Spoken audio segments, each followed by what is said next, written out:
माला सिन्हा र काठमाडौँमा चलेको जापानी पहिरन। यो तस्बिर हेर्दा तपाईहरुमध्ये धेरैलाई पुरानो काठमाडौँको एउटा फेसनको सम्झना आउन सक्छ। यो तस्बिर सन् 1970 को दशकतिर एक नेपाली युवतीको हो। तस्बिरमा उहाँले लगाउनु भएको यो पहिरनलाई त्यसबेला काठमाडौँमा जापानी लुगा भनेर चिन्ने गरिन्थ्यो।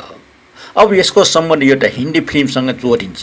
सन् 1968 मा धर्मेन्द्र र माला सिन्हा अभिनीत हिन्दी फिल्म आँखे प्रदर्शनमा आएको थियो।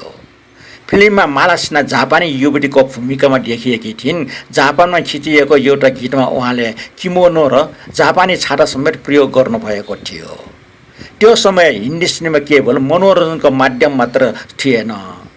फिल्मका कलाकारले लगाउने पहिरन, कपालको शैली र फेसनले पनि युवा पुस्तामा प्रभाव पार्ने गर्दथ्यो। माला सिन्हाले जापानी पहिरनमा पर्दामा देखिएपछि काठमाडौँका युवतीहरूमा पनि जापानी शैलीको यस्तो पहिरनप्रति आकर्षण बढेको पुरानो पुस्ताको सम्झना छ। आजको पुस्तालाई यो कुरा सामान्य लाग्न सक्छ, तर त्यसबेला काठमाडौँमा नयाँ फेसन देख्नु नै एउटा विशेष घटना हुन्थ्यो। पसलमा आज जस्तो अनेक प्रकारका पहिरन पाइँदैन्थे। चलचित्र हेरेर नयाँ फेसन सिक्ने र त्यसले आफ्नै ढङ्गले अपनाउने चलन पनि थियो।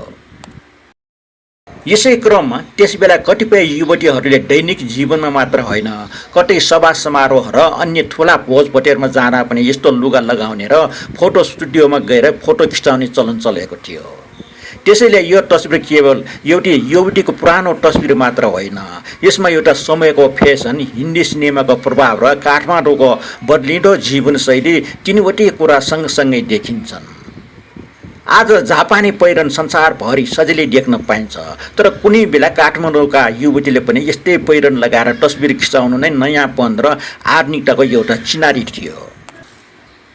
समयसँगै फेसन फेरियो, लुगा फेरियो, मानिसको रुचि फेरियो, तर पुरानो तस्बिरले पनि त्यो समयलाई अझै जस्ताको तस्तै सम्हालेर राखेको छ। सायद यही नै पुराना तस्बिरहरूको सबैभन्दा ठुलो विशेषता हो। तिनीहरूले बितेको समयलाई फेरि हाम्रो अगाडि ल्याइदिन्छन्।